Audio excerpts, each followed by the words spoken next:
እመቤታችን ቤዛ አይደላችም። ቤዛ ልጇ ነው። አትደንግጡ። እመቤታችን ቤዛዊተ ዓለም አትባልም የሚለውን ግልጽ የሆነ ተሐድሷዊ ኑፋቄ ትምህርት ነው እያሉት ይገኛሉ። ነገረ ድህነትን አፈርድሜ የሚያስበላ ትምህርት ነው። ዘላዩ በመዋቅር ውስጥ ያሉ ከቤተ ክርስቲያኒቷ ደሞዝ የሚበሉ እጅግ ብዙ የተሐድሶ መናፍቃን አካላት አሉ። የክርስቶስ ትንሣኤ በሚሰበክበት ቀን የእመቤታችን ክብር የሚዋረድ ትምህርት ፍኖተ ጽድቅ አስተላልፏል። የበቆሎ ቂጣ በበላና የማያምንበትን ነገር የምናገር ሰው አፉ ላይ ይፈረፈርበታል ይላል ትምህርቱ። አብዛኛው ፓርት ስህተት ነው። የክርስቶስን ቤዛነት ለማንም አሳልፋ አትሰጥም። ቤተክርስቲያን ብቻውን ነው ክርስቶስ ቤዛ። ለአብና ለመንፈስ ቅዱስ እንኳን አትሰጥም። ብፁዕ አቡነ ገብርኤል እንደ ተዘዋሪ ሰባኪ ለምንድን ነው በየቀኑ ፍኖተ ጽድቅ አዳራሽ እየሄዱ የሚገኙት? ብፁዕ አቡነ ባርናባስ ከዚህ በፊት ኢየሱስ አማላጅ ነው ብሎ አስተምረዋል። እዚሁ ቦሌ መድኃኔዓለም አውደ ምሕረት ላይ ህዝቡን ግራ እስኪያጋቡ ድረስ አስተምረዋል። አንድ ጳጳስ ሊሳሳት ይችላል የሚል ጥያቄ አለ። ሊሳሳት ይችላል። ቁጭ ብሎ ይሁትና ልክ ነኝ ካሉ ግን ልክ አይደለም። በነገረ ድህነት ጉዳይ እኮ በነገረ ክርስቶስ ጉዳይ እኮ ክርክር ስነሳ የነበረው እኮ መምህር ኢዮብ ከ2 ቀን በላይ የፈጀበት ትምህርት ተቀርጿል። ያን አስቀምጦ ድንግል ማርያም ቤዛዊተ ዓለም አትባል የሚለውን ትምህርት ማስተላለፍ ለምን ተፈለገ? ፍኖተ ጽድቅ መጠየቅ አለበት። በዚህ የተሳሳቱት ጳጳሳት ናቸው። አሬዎስ ጳጳስ ነው። ንስጥሮስ እንደዛው ነው። እነ ሰባሊዮስም ተመሳሳይ ናቸው። ይህን ትምህርት ሲያስተምሩ የምር ተሳስተው ነው ወይስ ሆን ብለው የክርስቶስን ቤዛነት የእመቤታችን ቤዛዊተ ዓለም መባል ይሻማዋል ወይ ተሻምቷል ወይ? አዲስ ትምህርት የትኛው ነው? ቤዛዊተ ዓለም አትባል የሚለው አዲስ ትምህርት ሰምተን የማናውቀው። ለዚህ ነው አትደንግጡም የተባለው። ትምህርት ማለት ነው። አዎ አትደንግጡ የተባለውም ለዚህ ነው። የሚያስደነግጥ ትምህርት ነው። ትንሣኤን የወለደች ድንግል ማርያም ቤዛዊተ ዓለም ካልተባለች ማን ቤዛዊተ ዓለም ይባላል? ኦልሞስት እኮ ለውግዘት በተቃረቡበት ነው እንግዲህ የሲኖዶሱ መከፈል ምናምን ጳጳስ አድርጓቸው ዛሬም ያን ትምህርታቸውን ይዞ ነው ያሉት። ስለዚህ እውቀት ማነስ ሳይሆን በፍጹም የእውቀት ማነስ ነው ይሄንን ማድረግ የሰሩት ያለው። ኧረ በደንብ ይሄ ምንም ጥያቄ የለውም። እኔ የእውቀት ማነስ አቡነ ባርናባስም ጋር አቡነ ገብርኤልም ጋር አለ ብዬ አላምንም። በእኛ ቤተክርስቲያን እኮ የሚያስደነግጥ የነገረ ድህነት ትምህርት የለም። ልብን የሚያሳርፍ እንጂ ሁል ጊዜ ምዕመናን ማረፍ አለባቸው። ኢትዮጵያ ኦርቶዶክስ ተዋሕዶ ቤተክርስቲያን ምዕመናን በአባቶች መወዛገብ የለባቸው።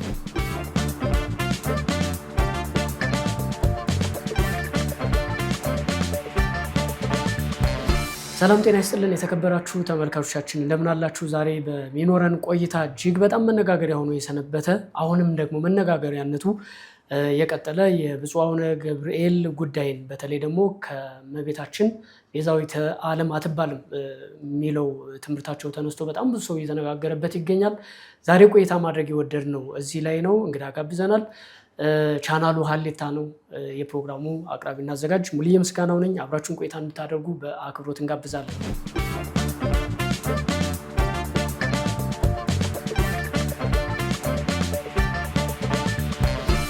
መልካም። የዛሬው እንግዳችን መጋቤ ሰናያት ኢንጂነር መምህር አብይ መኮንን ነው። እንግዲህ ችግር አለብኝ አንተ እያልኩ ነው የማወራው በጣም ከመቅረብ የተነሳ ስለሆነ ይቅርታ ጠይቃለሁ። ለተመልካቾችም መምህርም መምህር እንኳን ደህና መጣ። እንኳን ደህና ቆያችሁ። መልካም። በጣም ብዙ ነገር ነካካ አይደለ? የሰሞኑ ጉዳይ ቤታችን ቤዛዊተ ዓለም አትባልም ወይም ደግሞ የዓለም ቤዛ ልትባል አትችልም የሚለው የብፁዕ አቡነ ገብርኤል የምዕራብ ሸዋ ሀገረ ስብከት ሊቀ ጳጳስ ትምህርት ማለት ነው። ብዙ መምህራን እመቤታችን ቤዛዊተ ዓለም አትባልም የሚለውን ግልጽ የሆነ ተሐድሷዊ ኑፋቄ ትምህርት ነው እያሉት ይገኛሉ። ያንተ አቋም እዚህ ላይ ምንድን ነው? እግዚአብሔር ይስጥልን። በመጀመሪያ በመላው ዓለም የምትገኙ ክርስቲያኖች እንኳን ለብርሃነ ትንሣኤው ያደረሳችሁ። እንግዲህ እንዳነሳኸው ትምህርቱ ግልጽ ነው። እኔ ምናልባት መሀል ላይ ተቆርጦ የወጣ ትምህርት ነበር የመሰለኝ። በፍኖተ ጽድቅ ዩቲዩብ ቻናል ተለቆ ሙሉ በሙሉ አይቼዋለሁ።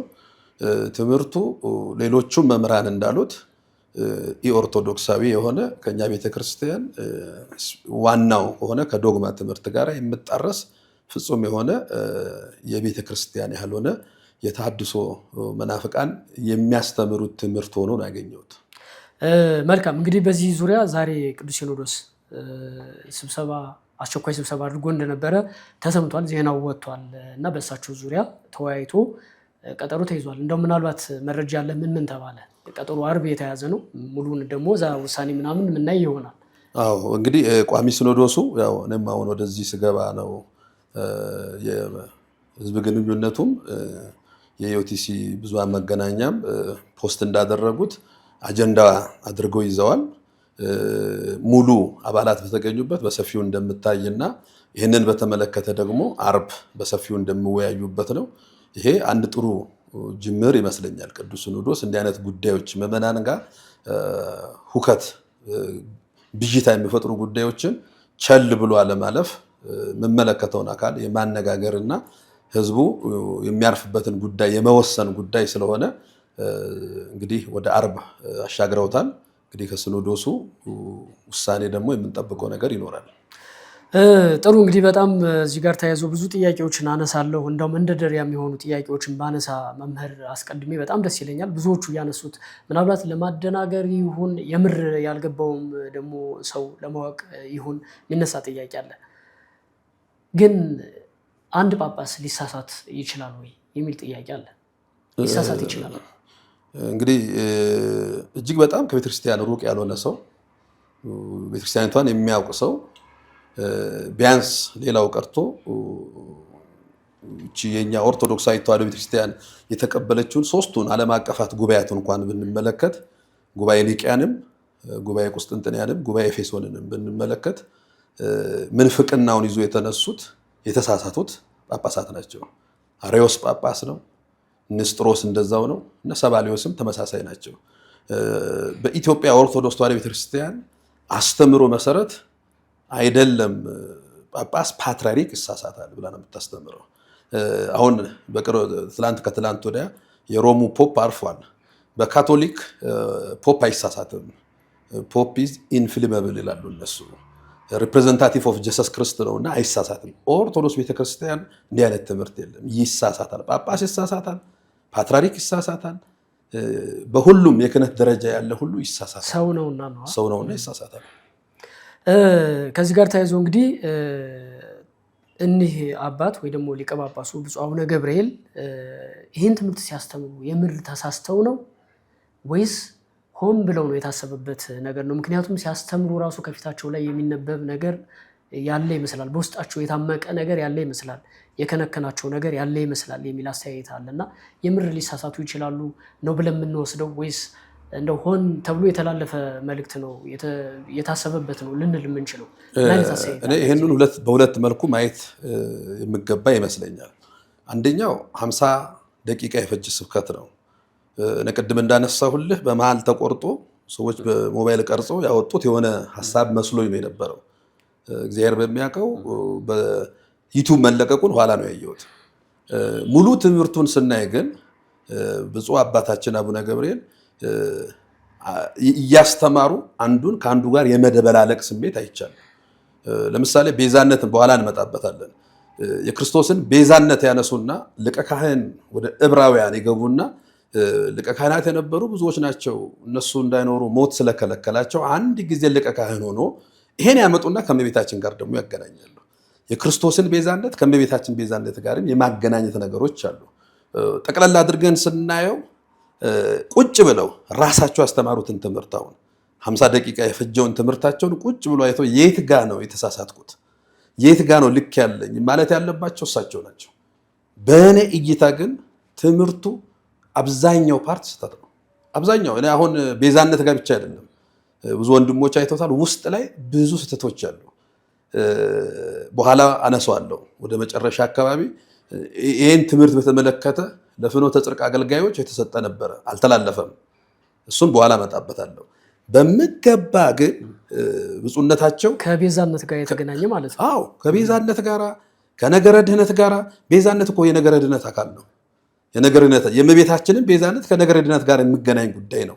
እሱም በኋላ እንመጣበታለን። እዚህ ውስጥ ያሉትን ትምህርቶች ስንመለከት ግን አብዛኛው ትምህርቱ በተሳሳተ መንገድ የተሰጠ ብፁዕነታቸው ቁጭ ብሎ አይተውት የትኛውን ከየትኛው ጋር እንደበለቁት አይተውት። እኔ እንደውም ጥቂት ወንድሞች ትላንትና እነ መምህር አረጋ ዶክተር በጣም አናሊሲሱን ሰርተው አስቀምጠውታል። ብዙ ምዕመናን እሱን እንዲያዩ ነው በዚህ አጋጣሚ ምጋብ። ይሄ ትክክለኛ ኦርቶዶክሳዊ መንገድ ነው። አይቶ ምኑ ጋር ነው ክፍተቱ፣ ይሄኛው ከዚህ ቤተክርስቲያን አስተምሮ ጋር ልክ አይደለም ብሎ የሄዱበት መንገድ እሱ ትክክለኛው ማሳያ ስለሆነ እስቲ ብፁዕ አባታችን ይሄኛውን አስተምሮ ምክንያቱም እኔ ብፁዕ አቡነ ገብርኤል ጳጳስ ከመሆናቸው በፊት ጭምር አውቃቸዋለሁ። ዞሮ የሚያስተምሩ ነበር፣ ይሰብኩ ነበር። በዚህ አጋጣሚ እኔ ጥምቀት በዓል ላይ ሆለታ መኪና ላይ ሁሉ ቆሞ ሲያስተምሩ እጅግ በጣም ደስ ብሎኝ የወንጌል አባት ሁሉ ብዬ ፖስት አድርጌያለሁ። ደስ ብሎኝ እዚህኛው ጋር የመጣው ስናይ ግን ኮምፕሊትሊ ኦርቶዶክሳዊ ትምህርት ነው ያስተማሩት። እኔ በዚህ ምንም አይነት ድርድር የለውም። ኦርቶዶክሳዊ ነው፣ ተቀባይነት የሌለው ነው። መጽሐፍ ቅዱሳዊውን ሐሳብ በጣም ደባልቀው ነው ያስተማሩት። ይሄንን ብፁዕነታቸው እንግዲህ አሁን ሲኖዶሱ ሌላውም ሲያናገራቸው ቁጭ ብሎ ይሁትና ልክ ነኝ ካሉ ግን ልክ አይደለም። ለዚህ ነው አምኖበት ነው ያስተማሩት፣ ተሳስተው ነው ብለውን እሳቸው ቢወስኑ ጥሩ ነው። እኛማ ሌሎቹም መምህራንማ ትምህርቱ ስህተት ነው ብለናል። ትምህርቱ ስህተት ነው ማለት ኢንቴንሽኑን ግን እሳቸው ናቸው የሚያውቁት። ምክንያቱም ውስጥ ገብተን ከዚህ አንጻር ነው ያየሁት፣ ከዚህ አንጻር ነው የተመለከትኩት የሚል ነገር ካለ ያምጡት። ካልሆነ ግን ያስተማሩት ትምህርት እጅግ በጣም ከኦርቶዶክስ አስተምሮ የራቀ ነው። ከሐዋርያት ትምህርት የራቀ ነው። ከሐዋርያን አበው ትምህርት የራቀ ነው። ከኢትዮጵያ ሊቃውንት ከነ አባ ጊዮርጊስም ከነ ቅዱስ ያሬድም እስከ ቅርቦቹ ሊቃውንት ድረስ ትምህርት የራቀ ነው የአባ ገብርኤል ትምህርት። እንግዲህ ተሳስተው ነው ባለማወቅ ነው ወይ ደግሞ ሆን ብለው ነው የሚለው ጥያቄ የሚነሳው። በነገራችን ላይ እዚህ ላይ ግምትንም አስቀምጦ ማለፍ ተገቢ የሚሆን ስለሚመስለኝ ነው። እና አንደኛ ትምህርቱ በጣም መሰረታዊ ቤተክርስቲያን ትምህርት ነው።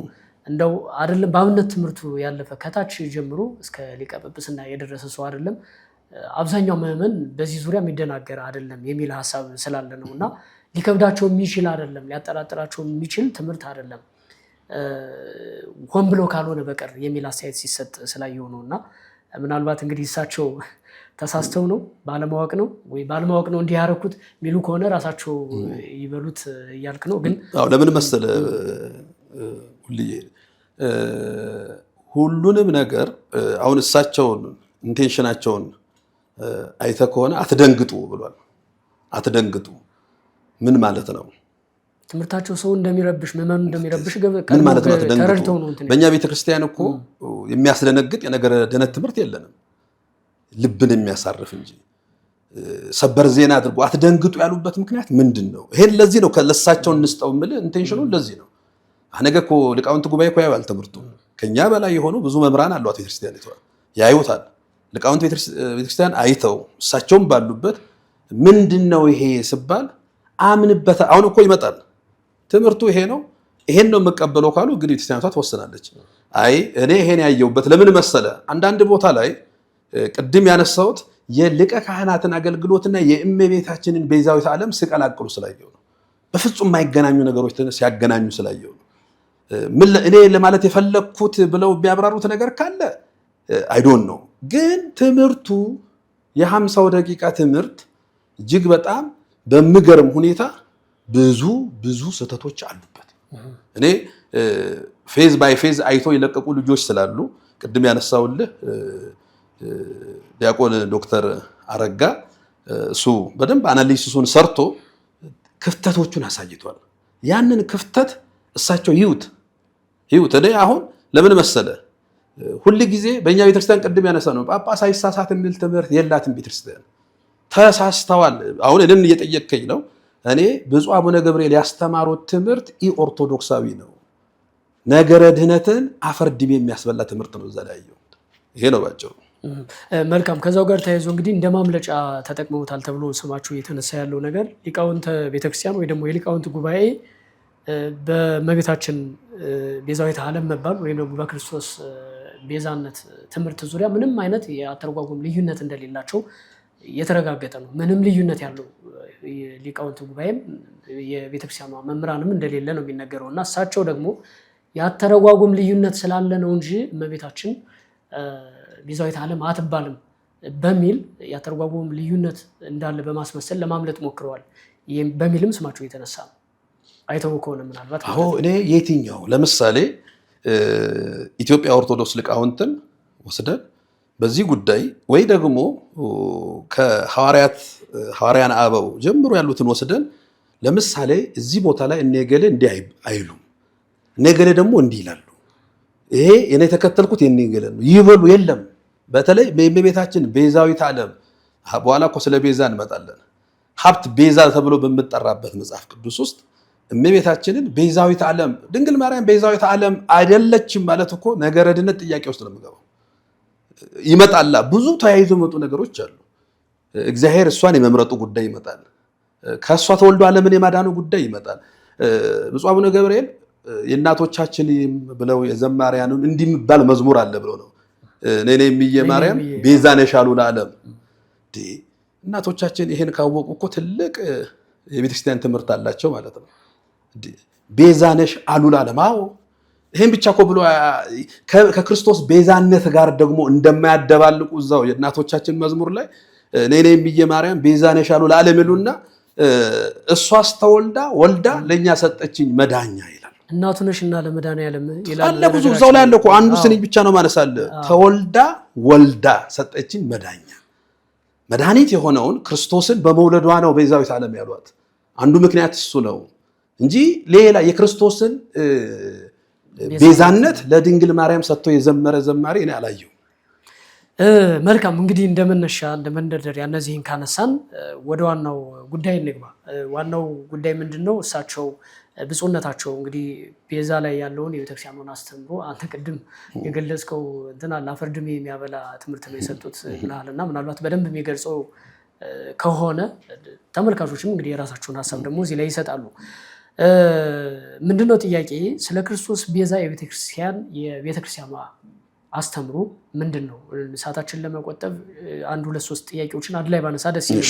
እዚህ ላይ የእመቤታችንስ ቤዛዊተ ዓለም መባል እስከምን ድረስ ነው የሚለውን ነገር አንስቼ የክርስቶስን ቤዛነት የእመቤታችን ቤዛዊተ ዓለም መባል ይሻማዋል ወይ ተሻምቷል ወይ?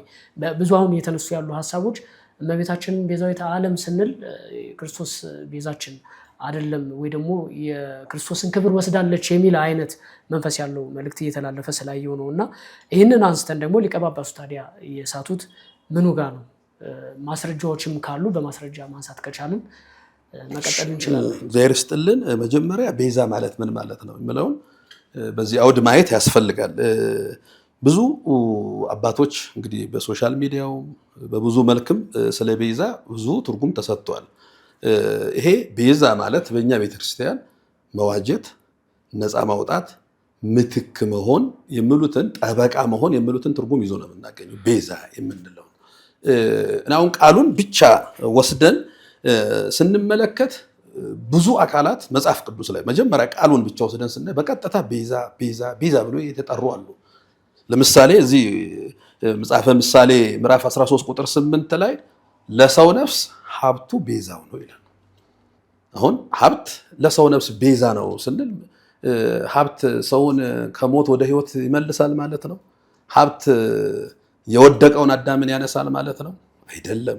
ይሄ የራሱ አግባብ አለው። እያንዳንዱን እየተረጎምን ስለማንሄድ ማለት ነው። ኃጢ የጻድቅ ቤዛ ነው ይላል ጠቢቡ ሰለሞን። ኃጢአተኛ ለጻድቅ ቤዛው ነው ይላል እዚሁ መጽሐፈ ምሳሌ ምዕራፍ 21 ቁጥር 18 ላይ ማለት ነው። ትንቢተ ኢሳይያስ ላይም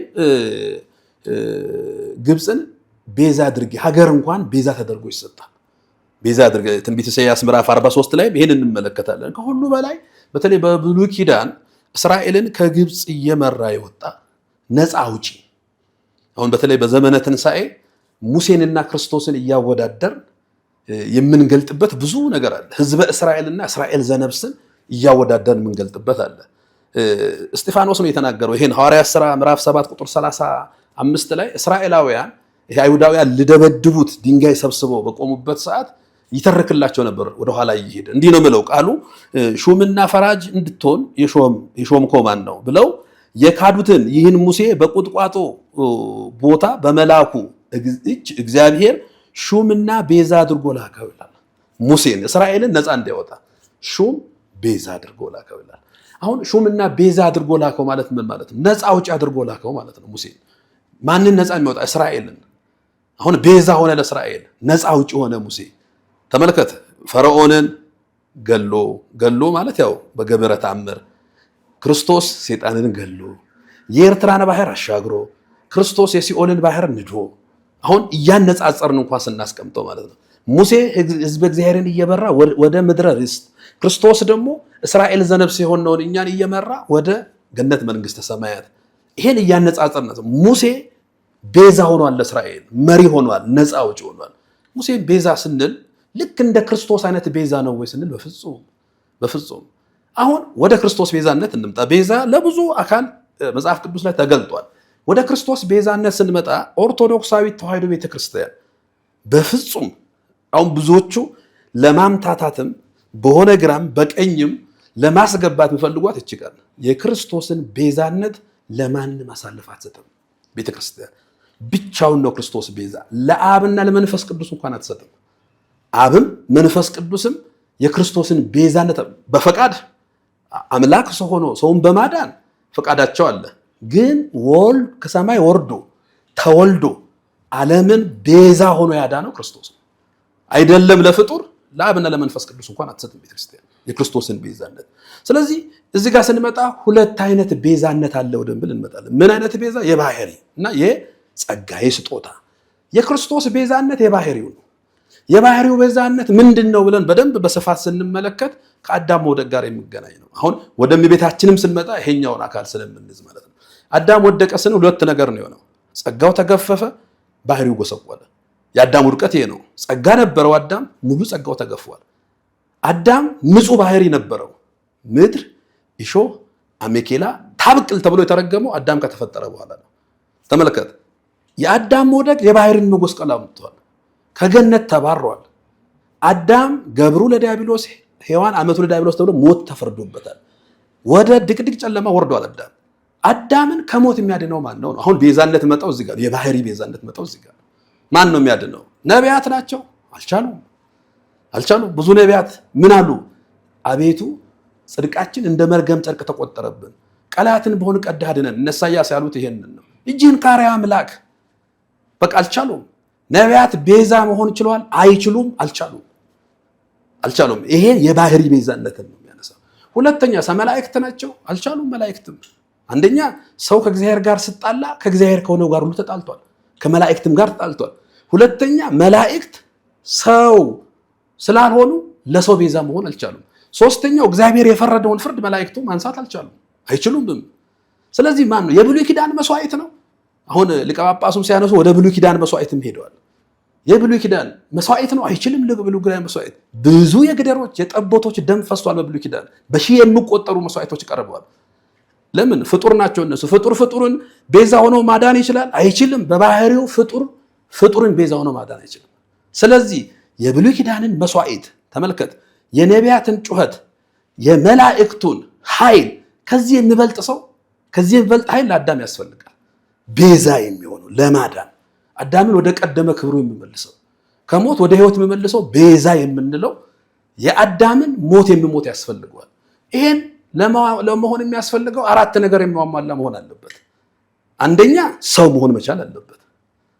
ለምን? ያጠፋው ሰው ነው። ሰው ሆኖ ነው ሰውን መካስ ያለበት። ሁለተኛ መሞት አለበት። ለምን? አዳም ላይ ሞት ተፈርዶበታል፣ መሞት አለበት። ሶስተኛው አሁን የግደሮቹም የጠቦቶቹም የኮርማዎቹም መስዋዕት የማይሰራው ሞቶ ቀሪዎች ናቸው። ሞቶ ብቻ አይደለም፣ ሞትን አጥፍቶ የሚነሳ መሆን መቻል አለበት። አራተኛ ንጹህ መሆን መቻል አለበት። እነዚህን አራቱን የሚያሟላ ብቻ ነው ለአዳም ቤዛ መሆን የሚችለው። ስለዚህ እግዚአብሔር ምን ሆነ? ሰው ሆነ። ለምን? ሰውን ለማዳን ሰው መሆን ግድ ስለሆነ። አሁን ዓርብ ዕለት በስቅለቱ እኮ ዓርብን ስናስብ ነበር አይደል? ዓርብን ስናስብ ዓርብ ነው የተፈጠርነው። ዓርብን ስናስብ አዳም ጸበለስን በልቶ ከገነት የተባረረው ዓርብ ነው። እግዚአብሔርም ዓርብ የፈጠረውን ዓርብ የሳተውን ሰው መልሶ ሰው ለማድረግ ሰው ሆኖ ዓርብ ዕለት ተሰቀለ፣ ሞተ። ለምን? የአዳም ካሳ ሞት ስለሆነ ሞቶ ነው መቃብር ውስጥ ገብቶ። አሁን በዘመነ ትንሣኤ ምንድን ነው የምንለው? ክርስቶስ ተንሥአ እሙታን ሞተ ወኪዶ ለሞት እንልና ለእለ ውስተ መቃብር ወሀበ ሕይወት ዘላለም ዕረፍት እንላለን። በመቃብር ውስጥ ላሉ የዘላለም ሕይወትን ዕረፍትን ሰጣቸው። ማን? ክርስቶስ ሞቶ ነው። ለምንድን ነው የሞተው? ሞትን ይሽር ዘንድ ነው የሞተው። ለምንድን ነው የሞተው? ጥንተ አብሶ የመጣውን ኃጢአት ሊያጠፋ ነው የሞተው። ለዚህ እኮ ነው ሊቁ ዲዮስቆሮስ በቅዳሴ ሞተ ከመ ይስዓሮ ለሞት ይላል። ሞትን ይሽረው ዘንድ ሞተ። ማን? እግዚአብሔር መድኃኔ ዓለም ኢየሱስ ክርስቶስ የኛን ሞት ሊያጠፋ ቤዛ ሆነን ማለት እሱ ነው። ሞቶሳ ሕይወትን ሰጠን። ተመልከት፣ ሶስተኛው የሚያስፈልገው ሞትን አሸንፎ የሚነሳ። ለዚህ ነው ቅዱስ ጳውሎስ ሞት ሆይ መውጊያ የት አለ? ሲኦል ሆይ ድል መንሳትስ ወዴት ነው ይላል። የሞትን መውጊያ ሰብሮ መቃብርን ቀብሮ ለሰው ልጆች ቤዛ የሆነው ኢየሱስ ክርስቶስ ነው። ይህን ቤዛነት ለማንም አሳልፋ ሰጥታ አታውቅም ቤተክርስቲያን። ሕያው ትምህርቷ ነው ይሄ። አሁን ይሄን ማምታታት አይቻልም። በነገራችን ይሄን መቀላቀልም አይቻልም። ይሄንን ለማን ብላ ታውቃለች? ለማን ሰጥታ ታውቃለች? ለነቢያት ሰጥታ አታውቅም። ለሐዋርያት ሰጥታ አታውቅም። ለጻድቃን ሰጥታ አታውቅም። ለመላእክት ሰጥታ አታውቅም። ለዚህ እኮ ነው እኛ እንኳን ክርስቲያን ለመሆን በእግዚአብሔር አምነን በክርስቶስ ቤዛነት ድነን ነው እኮ የምንለው። በእግዚአብሔር አምነን አብ ወልድ መንፈስ ቅዱስ አንድ አምላክ ብለን አምነን በክርስቶስ ቤዛነት ድነን ነው ክርስቲያን ነው። ይሄንን ቤዛነት ለማንም አሳልፍ አትሰጥም። ለዚህ እኮ ነው በእግዚአብሔር አምነናል፣ በክርስቶስ ቤዛነት ድነናል፣ በጥምቀት ዳግመኛ ተወልደናል፣ በቅባ ሜሮን ከብረናል፣ በስጋው ደሙ ታትመናል። እነዚህን አምስቶቹን ስታይ የክርስቶስን ቤዛነት ያሳዩዋል። አምስተኛው ንጹህ ነው። ምክንያቱም በአዳም በደል ቦታ ገብቶ ማዳን የሚችል ንጹህ ባህሪ ያለው ብቻ ነው። ይሄ ከየት ይምጣ? ነቢያት ጽድቃችን እንደ መርገም ጨርቅ ተቆጠረ ብለዋል። የአዳም በደል ለነሱ ሁሉ ደርሷል። ስለዚህ የክርስቶስ ቤዛነት ቤተክርስቲያን ሕያው ትምህርቷ ነው። ቅዳሴዋ እሱን ነው የሚያሳየው። ማህሌቷ እሱን ነው የሚያሳየው። ኪዳኑ ይሄን ነው የሚያሳየው። እያንዳንዱ ስርዓት አምልኳን ስንመለከት የቤተ ክርስቲያን ቤዛ ክርስቶስ ነው ብላ ነው የምትጠራው። ይሄ የባህሪ ቤዛነት ይባላል። አሁን ይሄንን ከመቤታችን ጋራ ቀላቅሎ ማቅረብ ትልቅ ስህተት ነው። ለምንድን ነው ትልቅ ስህተት የሚሆነው? የክርስቶስን ቤዛነት ቤተ ክርስቲያን ቀላቅላ አቅርባ አታውቅም። ቅድም ብለናል። እናቶቻችን ሲዘምሩ የእመቤታችንን እንመጣበታለን። ሲዘምሩ ኋላ ስንኞቹ ላይ የክርስቶስ የመድኃኒት እናት በመሆኗ ቤዛዊት አሏት እንጂ የክርስቶስን ቤዛነት ወስደው ማርያም መስቀል ላይ ተሰቅላ ሞታ አድነናለች ብላ ቤተክርስቲያን አስተምራ አታውቅም። የለም አዲስ ትምህርት፣ አሁን አዲስ የሚመጣ ትምህርት ስለ ቤዛነት፣ ስለ ክርስቶስ አምላክ እኛን ቤዛ ሆኖ ስለማዳን ዛሬ የሚመጣ ትምህርት እኮ የለም። የቤተክርስቲያን ትምህርት ሁሉ መነሻዎች ሁለት ናቸው። የነቢያት ትንቢት፣ የሐዋርያት ስብከቶች ናቸው። ለዚህ ነው ቅዱስ ጳውሎስ ዕብራውያንን ሲጀምር ምዕራፍ 1 ቁጥር 1 ላይ እግዚአብሔር አስቀድሞ በብዙ መንገድና በብዙ ጎዳና ለአባቶቻችን ነቢያት ተናገረ ይልና ኋላ ዓለማትን በፈጠረ በአንድ ልጁ በኩል በኢየሱስ ክርስቶስ ነገረን ይላል። ለዚህ ነው እኛ የነቢያት ትንቢት የሐዋርያት ስብከት ማዕከላቸው ክርስቶስ ነው እንላለን። ለዚህ ነው በነቢያትና በሐዋርያት መሰረት ላይ ታንጻችኋል፣ የማዕዘኑም ራስ ኢየሱስ ክርስቶስ ነው ይላል። አሁን በሐዋርያት ስብከትና በነቢያት ትንቢት ላይ የተመሰረተች ቤተክርስቲያን ነገረ ክርስቶስን ስታስተምር የዓለሙ ቤዛ ኢየሱስ ክርስቶስ ነው፣ በሞቱ ሕይወት የሰጠን ኢየሱስ ክርስቶስ ነው፣ ቤዛችን እሱ ነው ብላ ነው የምታስተምረው። ይሄ የባህሪ ቤዛነት ይባላል። ወደ ሁለተኛው እንምጣ። ሁለተኛው ቤዛነት የጸጋ ነው። በነገራችን ይሄን የጸጋ ቤዛነት ለምሳሌ ሙሴ ቤዛ ተብሏል አይደል? የሙሴ ቤዛነት ለእስራኤል ዘሥጋ ነው፣ የዓለም ቤዛ አይደለም። ከፍጥረት መካከል የዓለም ቤዛ ተብላ የምትጠራ እመቤታችን ብቻ ናት ከፍጥረት መካከል። ይሄን ቅድም ካለው ነገር ድነት ጋር ስለሚያገናኘን ነው። ቤዛዊት ዓለም ትባላለች። 4 ነጥብ። ግን ቤዛዊት ዓለም ስንል ቅድም ክርስቶስ የፈጸመውን ቤዛ ነው የፈጸመችልን አይደለም። ታዲያ ለምንድን ነው ቤዛዊት ዓለም ምንላት? ምን ማለት ነው? ድንግል ማርያምን ቤዛዊት ዓለም ማለት የምለውን ጥቂት ነገሮችን ለማንሳት እሞክራለሁ።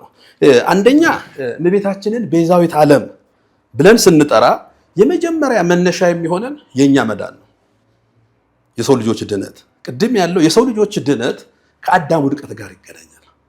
ድንግል ማርያምን በ3 መንገድ ነው ቤዛዊት ዓለም የምንላት፣ በ3 መንገድ። አንደኛ የአዳም ካሳ ስለሆነች፣ ቤዛ ማለት ካሳ ማለት ነው። እንዴት ነው አዳምን የካሰችው ድንግል ማርያም የሚለውን ነገር ማንሳት ያስፈልጋል። እንዴት ካሰች አዳምን? አዳም በአዳም ምክንያት ነው ሞት ወደ ዓለም መጣው አይደል? በአዳም ምክንያት ሞት ወደ ዓለም መጥቷል። የአዳም ካሳ ስንል ምን ማለታችን ነው? አዳም እግዚአብሔር አዳምን የፈጠረው ከንጹህ መሬት ነው። ምድር እሾህ አሜኬላ ታብቅል ተብሎ እርግማን የመጣው መቼ ነው? አዳም ዕፀ በለስን ከቆረጠ በኋላ ነው እንጂ ምድር ንጹህ ነው የነበረችው። ዳግማዊ አዳም ኢየሱስ ክርስቶስ ብዙ መጽሐፍ ላይ ዳግማዊ አዳም ነው የሚባለው ኢየሱስ ክርስቶስ። ዳግማዊ አዳም ኢየሱስ ክርስቶስ የተገኘባት ምድር ድንግል ማርያም ናት። ያቺ ምድር ባትኖር ኖሮ አዳም አይካስም ነበር። ለምን? ሁለተኛው አዳም ከመጀመሪያው አዳም መብለጥ አለበት። የመጀመሪያው አዳም ከንጹህ መሬት ነው የተገኘው። ኃጢአት ካልነበረበት እርግማን ካልነበረበት መሬት ነው የተገኘው። ዳግም አዳም ኢየሱስ ክርስቶስ ንጹህ መሬት ከሌለች የመጀመሪያውን አዳም ማዳን አይችልም አዳም። ለምን? ከሁለተኛው አዳም የመጀመሪያው ሊበልጥ ነው። የመጀመሪያው ከንጹህ መሬት ነው የተገኘው። አዳም ማለት እኮ መሬት ነው፣ አፈር ነው። እሱ የተገኘበት መሬት እኮ አልተረገመችም። ምድር ኋላ ነው የተረገመችው። ስለዚህ ሁለተኛው ዳግማዊ አዳም ቅድም ያለው ሞታችንን ሞቶ ሕይወት የሰጠን አዳም ሰው መሆን ይጠበቅበታል። ሰው ሲሆን ግን ከመጀመሪያው አዳም በበለጠ በንጹህ መሬት ነው መገኘት ያለበት። እመቤታችን ቅድስት ድንግል ማርያም የአዳም ካሳ ያስባላት። የአዳም ካሳ ማለት ቤዛዊት ዓለም ያስባላት አዳምን ስለካሰች ነው። ንጹህ መሬት ሆና ለእግዚአብሔር ስለተመቸችው ስላገኛት እግዚአብሔር አብ ከሰማይ ተመለከተ፣ ሁሉንም አቅጣጫ ምስራቅን፣ ምዕራብን፣ ደቡብን አሻተተ፣ እንዳንቺ ያለ አላገኘም። ተመልከት፣ እመቤታችን ቅድስት ድንግል ማርያም ንጹህ ስለሆነች ቅድስት ስለሆነች ቅዱስ ዮሐንስ አፈወርቅ በሃይማኖተ አበው ምን ይላል? ስጋዋ ቅዱስ ነፍሷ ንጹህ ስለሆነ ይህን ባየ ጊዜ አደረባታል። አሁን ቤዛዊት ዓለም ማለት ይሄ ነው። ለዚህ ምክንያት የሚሆን ሌላ ዓለም የለማ። ማን አለ? የለም። በነቢያት ትንቢት ነበረች። አዎ፣ እነሆ ድንግል ትጸንሳለች፣ ወንድ ልጅ ትወልዳለች፣ ስሙንም አማኑኤል ትለዋለች። ኢሳይያስ ብሏል ይሄንን በነቢያት ትንቢት ብቻ አይደለም፣ በአበው ምሳሌ ውስጥ ነበረች። ህብረ አምሳል ውስጥ አለች፣ ህብረ ትንቢት ውስጥ አለች። በወንጌል ደግሞ በሰፊው ታትታለች ድንግል ማርያም። አሁን በቃና ዘገሊላ ሰርግ ሆነ፣ በሶስተኛው ቀን ሰርግ ሆነ ይላል። የኢየሱስም እናት እዛ ነበረ። ሶስተኛው ቀን የኢትዮጵያ ሊቃውንት ሲተረጉሙ በሶስቱም ህግጋት የነበረች ስለሆነች ነው ኢየሱስ ክርስቶስ እናት። በሶስቱም በህገ ልቡናም ነበረች። በህገ ልቡና ብዙ ምሳሌ አለ እመቤታችንን የምንገልጥበት በነቢያት ትንቢት።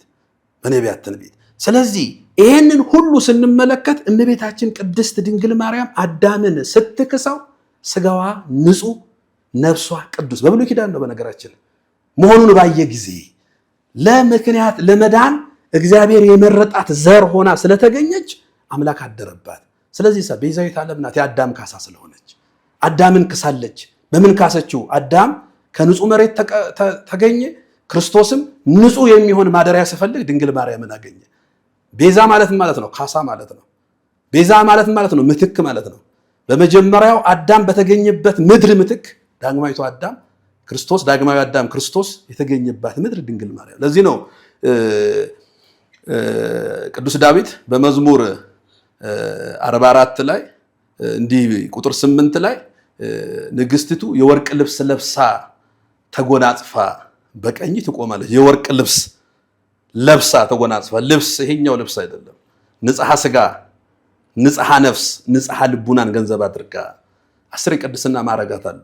10 ጽማዌ ይባላል። 3ቱ በንጽሐ ስጋ የሚገኙ ናቸው። 4ቱ በንጽሐ ነፍስ፣ እንደገና 3ቱ በንጽሐ ልቡና። ጽማዌ ነው የመጀመሪያው ዝም ማለት። 10ኛው ነጽሮተ ስሉስ ቅዱስ ይባላል። ስላሴን ማየት እነ እስጢፋኖስ የደረሱበት። ከዊነ እሳት ይባላል። እነ ባስልዮስ ዘቂሳርያ ያደረሱበት። የባስልዮስ ዘቂሳርያ ሰውነት እንደ እሳት እያቃጠለ ተዋሲያንን ጭምር ይጥል ነበር ቅዱስ ኤፍሬም ሲያየው። ተመልከት፣ እመቤታችን ከዚህ የ10ኛ የቅድስና ማዕረግ በላይ ናት። ለምንድን ነው ከዛ በላይ የሆነችው? ቅድም ያለው የአዳም ካሳ ስለሆነች። ለዚህ ነው ቤዛዊተ ዓለም እንላታለን። ሁለተኛው የሔዋንም ካሳ ናት ድንግል ማርያም። ሔዋንንም ክሳለች። ለምንድን ነው ሔዋን ካሳ የምንላት? በሔዋን ምክንያት ነው ሞት ወደ ዓለም የገባው። ሔዋን ዕፀ በለስን በልታ፣ እንደውም አንድ የቤተክርስቲያን አባት እንዲህ ይላል ስለ ሔዋን ስናገር፣ ቅዱስ አምብሮስ የሚባል ነው። ስጋ ለባሽ ሁሉ ይላል፣ ስጋ ለባሽ ሁሉ በአዳምና በሔዋን ምክንያት ከገነት ተባረረ ይላል። ከዛ በኋላ መልሶ ምን ይላል? በድንግል ማርያም በኩል እግዚአብሔርን አግኝተ ነው ስጋ ለባሽ ሁሉ ወደ ገነት እንዲመለስ ምክንያት ሆነ ይችላል። አሁን ተመልከት፣ ስለ ሔዋን ይላል ቅዱስ ኤፍሬም ደግሞ ስለ ሔዋን የገነት ደጅ ተዘጋ ይላል። አሁን የሔዋን ካሳ ማለት ሔዋን ዕፀ በለስን ስለበላች በሷ ምክንያት ገነት ተዘጋ። ሔዋንን ለመካስ ደግሞ ምትክ ያስፈልጋል። ካሳ፣ ቤዛ፣ ምትክ ብለናል። በሔዋን ምክንያት ማን ነው ምትክ የሆነው ድንግል ማርያም።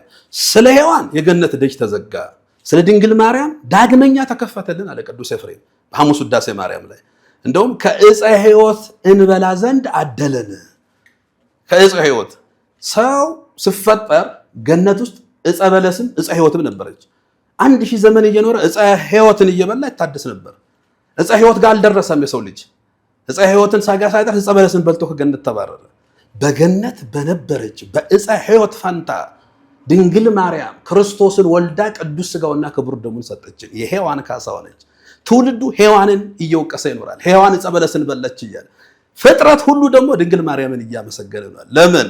ሕይወትን ስለሰጠችን የሔዋን ካሳ ሆነች። ቤዛዊተ ዓለም የተባለችው የሔዋን ካሳ ስለሆነች ከሔዋንና ከአዳም ምክንያት ነው የሁሉም ሰው ድነት።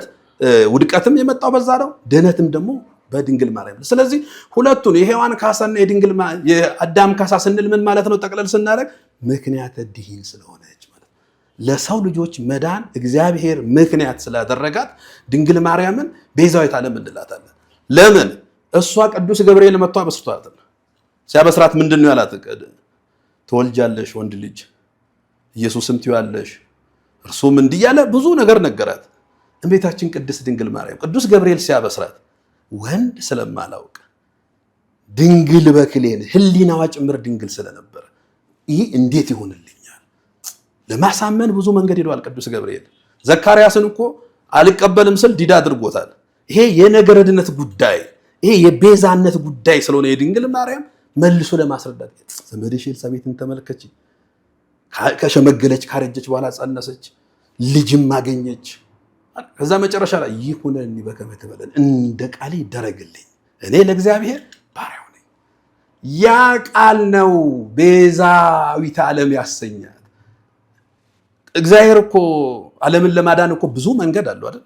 በዚህ የመጣበትን ቅድም አይተናል። ሰው የሆነበት ምክንያት አለው። የበደለው ሰው ነው መሞትም። ይሄ ሁሉ መንገድ ሰው ሆኖ ነው መምጣት ያለበት። ሰው ሆኖ ለመምጣት ደግሞ የተዘጋጀ ለዚህ ክብር የሚበቃ ሰው ያስፈልጋል። እሱ ደግሞ ቅድስት ድንግል ማርያምን አገኘ። ከዛ ጠበቃት። የአዳም በደል እንዳይደርስባት ከጥንት አብሶ ጠብቆ አደረባት። ስለዚህ ይሄንን ደግሞ ድንግል ማርያም መልስ መስጠት አለባት። ምን ብላ? እንደ ቃል ይደረግልኝ፣ ይሁን፣ ፈቃደኛ ነኝ። አሁን እዚህ ውስጥ ገብተን ድንግል ማርያም አይ እሷ ፈቃደኛ ባትሆንማ እግዚአብሔር ዝም ብሎ ሰማይን ቀዶ ይወርዳል ልንል ነው? አይ ሁለተኛ አማራጭ ሌላ የተዘጋጀ ሰው አለ? የለም። አንዲት ድንግል ናት። ነቢያት አይተዋታል፣ ተመልክተዋታል። ኤልሳ አዲስ ማሰሮ ብሏታል። በአሮጌ ማሰሮ የሚሆን የለም። ንጽህናዋ ቅድስናዋ ታይቶ ነው የድንግል ማርያም። ጨው ተጨምሮበት የመሪባ ውሃ የጣፈጠበት አዲሱ ማሰሮ ድንግል ማርያም ናት። ያ ነቢያት ያዩት ነው። ስለዚህ ያለ ድንግል ማርያም ሌላ ፕላን ቢ ፕላን ሲ የተባለ ነገረድነት ትምህርት የለም። አንተ በነገርነት ትምህርት እኮ ፕላን ቢ እመቤታችን አይ በፍጹም አልስማማም ቅዱስ ገብርኤል ብትል ፕላን ቢ የገሌ ተዘጋጅቷል የሚባል ትምህርት የለም። ለምን? ቤዛዊቴ ዓለም ስለሆነች፣ የዓለም ቤዛ ስለሆነች የእሷ ፈቃድ ታይቶ ይሁንልኝ ስትል በማህፀኗ አምላክ አደረ። ነገርነት ያነ ተጀመረ። ቅዱስ ኤፍሬም ይሄን ይዞ ነው አክሊለ ምክነ ወቀዳሚተ መድኃኒትነ ወመሰረተ ንጽሕነ ኮነ በማርያም ድንግል። የድነታችን መጀመሪያ የንጽህናችን መሰረት በድንግል ማርያም ተከናወነልናል። የንጽህናችን መሰረት አየህ፣ የድነታችን መጀመሪያ የድነት መጀመሪያ ቤዛ ካልተባለ ማን ነው የሚዘምረው ታዲያ? ለኛ መዳን የመጀመሪያዋ ድንግል ማርያም ናት ፈቃዷን ገልጣ። ስለዚህ ቤዛዊተ ዓለም እንላታለን። ቤዛዊተ ዓለም ስንል ቅድም ያለው የክርስቶስን ቤዛነት ይሸፍናል? አይሸፍንም። የእሷን ፈቃድ አይቶ እኮ ነው እግዚአብሔር ከሰማይ የወረደው። ገብርኤልን ልኮ ዓለም እንዲሰማ ያደረገው። ዓለም ከሰማ በኋላ ደግሞ በማህፀነ ድንግል ያደረው። ብዙ የቤተክርስቲያን አባቶች እና አባ ጊዮርጊስ ቤዛዊተ ዓለም ብሏታል። አሁን በዚህ በሰሙነ ሕማማቱ እኮ መልክአ ሕማማቱ ድንግል ማርያምን በተደጋጋሚ ቤዛዊተ ዓለም እያልን ነው የምንጠራው። የእኛ ቤተክርስቲያን ሊቃውንት ብዙዎቹ ድንግል ማርያም ቤዛዊተ ዓለም ብሏታል። አባ ጊዮርጊስ በሰዓታቱ ይህንን ነው የምነግረን። ቤዛዊተ ኩሉ ዓለም ነው ምናት ድንግል ማርያምን። ይሄ የተባለችበት ምክንያተ ድኂን ስለሆነች የአዳም ካሳ የሔዋን ካሳ። ሔዋን የዲያብሎስን ምክር ሰምታለች አይደል? ኃጢአትን ነው ጸነሰች፣ ሞትን ነው የወለደችው። ድንግል ማርያም እሳ የቅዱስ ገብርኤልን ብስራት ሰማች፣ ሕይወትን ጸነሰች፣ ለሰው ልጆች ሁሉ ትንሣኤን ወለደች። ትንሣኤን የወለደች ድንግል ማርያም ቤዛዊተ ዓለም ካልተባለች ማን ቤዛዊተ ዓለም ልባል ነው? የወለደችው እኮ ትንሣኤን ነው። ለዓለም መድኃኒት የሆነውን ክርስቶስን የወለደችው የመድኃኒት እናት ስለሆነች ቤዛዊተ ዓለም ትባላለች። በነገራችን አንዳንድ ሰዎች ቀላቅለው የሚያቀርቡት ነገር ለምሳሌ ሙሴ አምላክ ተብሏል አይደል? ኦሪት ዘጸአት ምዕራፍ 7 ላይ ሙሴ አምላክ ተብሏል። ኤልያስ ጌታ ተብሏል። ጳውሎስና ሲላስ ጌቶች ተብሏል። ሐዋርያት ሥራ ምዕራፍ 16 ላይ፣ መጽሐፈ ነገሥት ቀዳማዊ ምዕራፍ 17 ላይ ጌቶች፣ አምላክ፣ እግዚአብሔር በአማልክት መካከል ቆመ ይላል ቅዱስ ዳዊት። ሙሴ አምላክ ስለተባለ የክርስቶስን አምላክነት ወስዷልን ነው? ኤልያስ ጌታ ስለተባለ የኢየሱስ ክርስቶስን ጌትነት ወስዷልን ነው? ለምሳሌ እኔ የዓለም ብርሃን ነኝ ብሏል ኢየሱስ ክርስቶስ። ሐዋርያቱን ደግሞ እናንተ የዓለም ብርሃን ናችሁ ብሏል። ስለዚህ የእሱን ብርሃንነት ሐዋርያት ወሰዱልን ነው? አይደለም። የጸጋ ነው። የእነሱ አምላክነት የጸጋ ነው። የቅዱሳን ብርሃንነት የጸጋ ነው። የድንግል ማርያም ቤዛዊተ ዓለም። በነገራችን ከድንግል ማርያም ውጪ ከፍጥረታት መካከል ቤዛ ኩሉ ዓለም ተብሎ የሚጠራ የለም። ክርስቶስ በባህሪው ቤዛ ኩሉ ዓለም ነው። እሷን ደግሞ ንጽሕት ቅድስት ሆና ስለተገኘች የአዳም የውርስ ኃጢአት እንዳይደርስባት አድርጎ እግዚአብሔር ምክንያተ ድኅን አድርጎ ስላዘጋጃት ከዛ በኋላ ደግሞ አዳምን ክሳ ሔዋንን ክሳ የሔዋን እናት ሆና። በነገራችን ሔዋን የሚለው ስም የሔዋን እናት ማለት ነው። እንደውም አንድ ቅዱስ ምን ይላል? እንዲህ ይላል። ማን ነው? ቅዱስ አባ ጄሮም ማለት ነው። ሞት በሔዋን ምክንያት ገባ፣ ሕይወት በድንግል ማርያም በኩል ገባ ይልና ቀጥሎ ምን ይላል መሰለ? ሔዋን የፍጥረት እናት ትባላለች ይልና ድንግል ማርያም ግን የድኅነት እናት ትባላለች ይላል። ለምን? የሔዋን ልጆች ሞት አሸንፏቸዋል። አቤልና ቃይል እኮ ተገዳለዋል። የድንግል ማርያምን ልጅ ክርስቶስን ሞት አላሸነፈውም። ሞትና መቃብርን ፈንቅሎ ነው ድል አድርጎ ነው የተነሳው። ስለዚህ ድንግል ማርያም የሔዋን እናት የሚለው ስም በትክክል የሚገልጠው ድንግል ማርያምን ነው። ስለዚህ እመቤታችን ቅድስት ድንግል ማርያም ምክንያተ ድኅን ስለሆነች፣ እመቤታችን ቅድስት ድንግል ማርያም የዓለም መድኃኒት ክርስቶስን ስለወለደች የሰውን ዘር ሁሉ ተክታ የአዳምና የሔዋን ካሳ ስለሆነች ቤዛዊተ ኩሉ ዓለም እንላታለን ነው ባጭሩ። መልካም እንግዲህ የድንግል ማርያም ቤዛዊት መባል የክርስቶስን ቤዛነት ተሻምቷል አይደለ? እየተነሳ ያለው በጣም ጥያቄ ብዙ አሁን ካነሳ ምናልባት ከዚህም በላይ ብዙ ነገር ማንሳት የሚቻል ይመስለኛል። አሁን ካነሳ ነው አንፃር አሁን ከነገርከን አንፃር መምህር ቤተክርስቲያኗ እንደዚህ አይነት አስተምሮ ከሌላት ማለት የድንግል ማርያም ቤዛዊተ ዓለም ትባላለች እንጂ አትባልም የሚል ትምህርት የላትም ቤተክርስቲያኗ ነው አይደል? አሁን ያነሳ ነው። ይሄ ካልሆነ የት አግኝተው ነው እነዚህ ሰዎች እንደዚህ አይነት ጥያቄ እያነሱ ያሉት? ብፁዕ አባታችንስ ምን አስገድዷቸው ነው ቤዛዊተ ዓለም አይደለችም የዓለም ቤዛ አይደለችም ያሉት? ወይ ደግሞ ለምን ይሄን ማለት ፈለጉ? ምናልባት ጨምረም እኔ ብዙ ጊዜ የኦርቶዶክስ ተዋሕዶ ቤተክርስቲያንን ትምህርት የተረዱም ያልተረዱም የተረዱ በዓላማ ነው። በነገራችን የቤተክርስቲያኒቷ ትምህርት ሳይጠፋባቸው የተረዱ ሰዎች በዓላማ ቤተክርስቲያኒቷ የማትለውን ስሉ እንሰማለን። ከዚህ ቤተክርስቲያን የወጡ በቅርብ ጊዜ እንደውም ሕግ ቁጥጥርም ስር የዋሉ አሉ። ቆቧን ዛሬ ድረስ ጥምጥሟን ጭምር አስቀምጠው ይዘው ፊት ለፊት የሚቀመጡ እንዲህ ታስተምራለች ቤተክርስቲያን ይላሉ። የለም አታስተምርም። እነሱ እንግዲህ በየትኛው ይሄ ሆን ብሎ ምዕመናንን አደናግሮ ከቤተክርስቲያን ለማውጣት የሚደረግ ነው። በዓላማ ነው እሱ። ይሄ በዓላማ የሚደረግ ትምህርት በነገራችን በደንብ ቤተክርስቲያን ትምህርት ያወቁ ቅድም ያልኩ ጉባኤ ቤትም ትንሽም ቀመስ ያደርጉ አንዳንዱም በደንብ ሳይቀምሱ የጠመጠሙ እንደነ ትዝታው ያሉ ደግሞ በቤተክርስቲያን ትምህርት በር እንኳን ያላለፉ አሁን አይተው ከሆነ የብፁዕነታቸውን ትምህርት ይዞ ይሄው የኦርቶዶክስ ትምህርት ይሄ ነው ትክክለኛው። የትኛው ኦርቶዶክስ ምን ብላ አስተምራ? ኦርቶዶክስ የእመቤታችንን ቤዛነት ከክርስቶስ ቤዛነት ጋር ቀላቅላ አስተምራ ነው? የትኛው ኦርቶዶክስ? ክርስቶስ የመሰረታት ሐዋርያት ያስተማሯት አበው የጠበቋት እኛ የተቀበልናት ኦርቶዶክስ እቺ ናት። እኛ የምናውቃት ኦርቶዶክስ። ሌላ ኦርቶዶክስ ከየት መጥቶ ነው? ይሄንን የትኛው የኦርቶዶክስ መምህር አስተምሮ ያውቃል? እስቲ ማንሳት እኮ ይቻላል። ከቀደሙት አባቶች ትምህርት ጀምሮ ነገሌን ክርስቶስን ቤዛነት ቅድም አንስተናል። አይቀላቀልም። ቤዛዊተ ዓለም ደግሞ ብለው የገለጹት አባቶችም በቅድም ባየነው እመቤታችን ምክንያተ ድኅን ስለሆነች፣ ካሳ ስለሆነች፣ ምትክ ስለሆነች በዚህ ምክንያት ነው አባቶቻችን የሚያስተማሩት። ሌሎቹ የሚፈልጉት ቅድም ያልኩ ሆን ብለው ህዝብ ለማውጣት ሌላኞቹ አይተው ከሆነ በሌላ በኩል ደግሞ የሚጮሁ ሰዎች የኦርቶዶክስ ቤተክርስቲያንን ክፍተት አገኘን የሚሉ ሰዎች ደግሞ አሉ። በፍጹም እንደውም የበለጠ እኔ በነገራችን የሰሞኑ የሶሻል ሚዲያውን እንትኑ አይተው ከሆነ ስለ ቤዛነት ምዕመናን የበለጠ እንዲያውቁ ነው ያደረጋቸው። ብዙ መምህራን ብዙ ሊቃውንት በደንብ አድርገው ጽፈው በደንብ አድርገው ተንትነው የክርስቶስን ቤዛነት ከድንግል ማርያም ቤዛዊት ዓለም መባል ጋር የማይገናኝ የእሷ የጸጋ የእሱ ደግሞ የባህሪው ያዳነን እሱ በሞቱ እሱ እንደሆነ በደንብ አድርገው ገልጸዋል። ይሄ ትምህርቷ አዲስ አይደለም። በነገራችን ሊቃውንቱ የበለጠ ይግለጡት እንጂ አዲስ ትምህርት የትኛው ነው? ቤዛዊት ዓለም አትባልም የሚለው አዲስ ትምህርት ሰምተን የማናውቀው። ለዚህ ነው አትደንግጡም የተባለው። ትምህርት ማለት ነው። አዎ አትደንግጡ የተባለውም ለዚህ ነው። የሚያስደነግጥ ትምህርት ነው።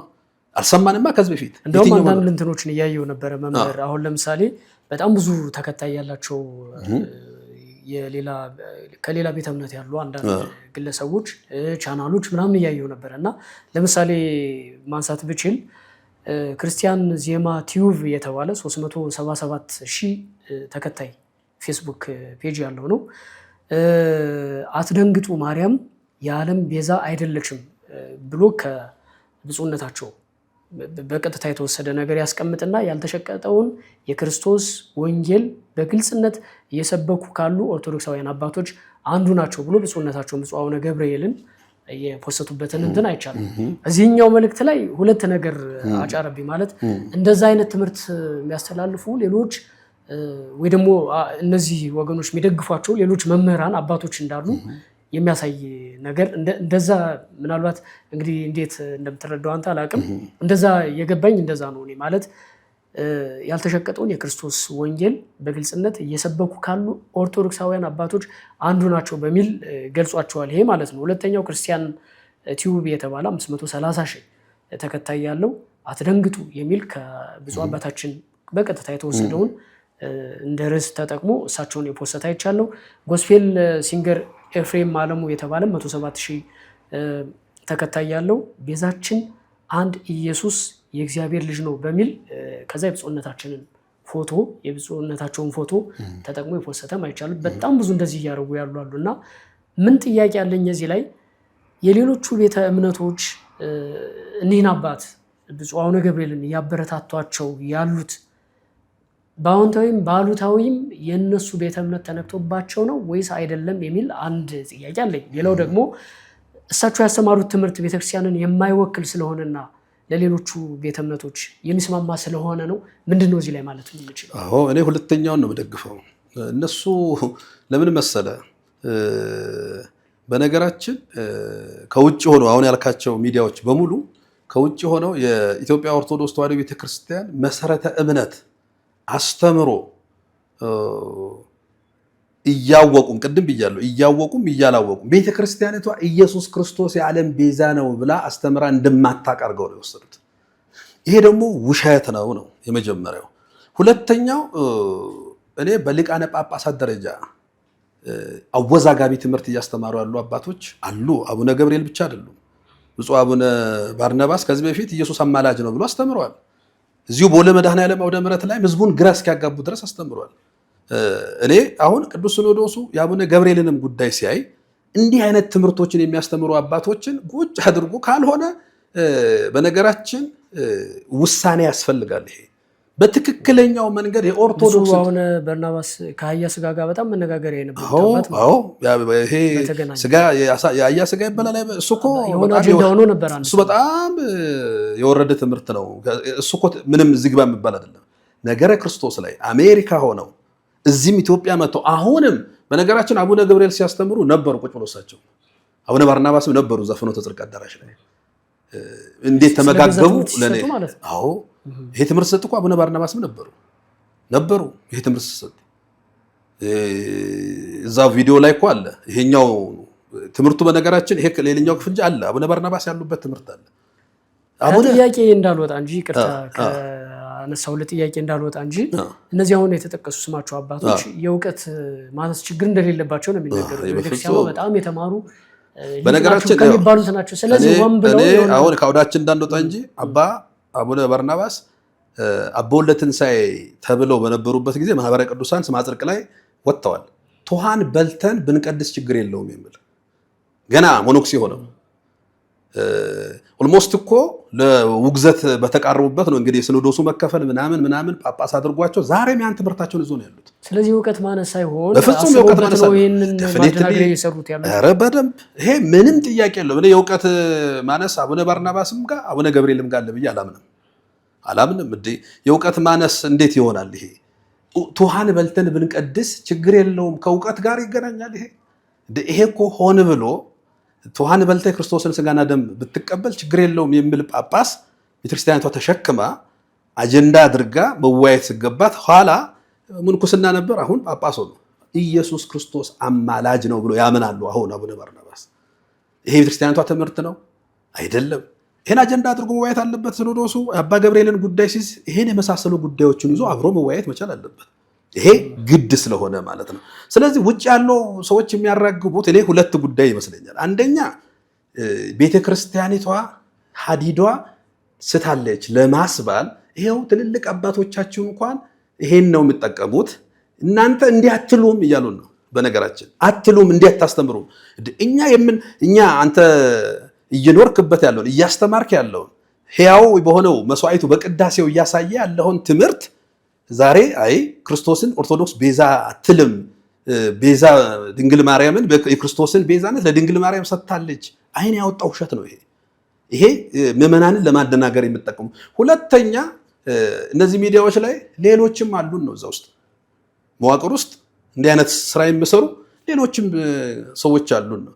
ቤተክርስቲያኒቷ በነገራችን እኔ ወደፊት በሰፊው ስለ ተሐድሶ እንቅስቃሴ አሁን ያለበትን ሁኔታ ስናይ እጅግ አስፈሪ ነው። በነገራችን አጀንዳችን ውጭ ያወጣናል እንጂ በመዋቅር ውስጥ ያሉ ከቤተ ክርስቲያኒቷ ደሞዝ የሚበሉ እጅግ ብዙ የተሐድሶ መናፍቃን አካላት አሉ ቤተክርስቲያኒቷ ውስጥ።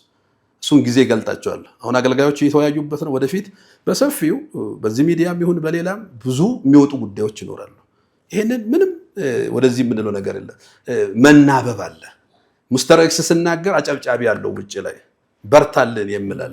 ፍኖተ ጽድቅ እኮ ብፁዕ አባታችን እንዳውም ሲናገሩ በጣም ደስ ብሎት የሚስቅ እንትን ቪዲዮ እያየሁ ነበር። አንድ ግለሰብ የመጨረሻ ደስ ብሎት የሚተላለፈው መልእክት ተመችቶት ፊት ለፊት እንደው ተመልካቾች ለማሳየት እንሞክራለን። ያንን የሆነ የሚሰጥ ትርጉም አለ። እንደዚህ አይነት ትምህርት የኢትዮጵያ ኦርቶዶክስ ተዋሕዶ ቤተክርስቲያን አስተምራ አታውቅም። ስለዚህ ዛሬ በትክክል የቤተክርስቲያኗን የወከለ አባት እንደዚህ በማለቱ ደስ ብሎኛል የሚል በሚመስል መንገድ በጣም ደስታውን ሲገልጽ የነበረ ፊት ለፊት የተቀመጠ ሰው ሳይ ነበርና አለ እኮ ያው ቅድም ያልኩ እሱን ነው።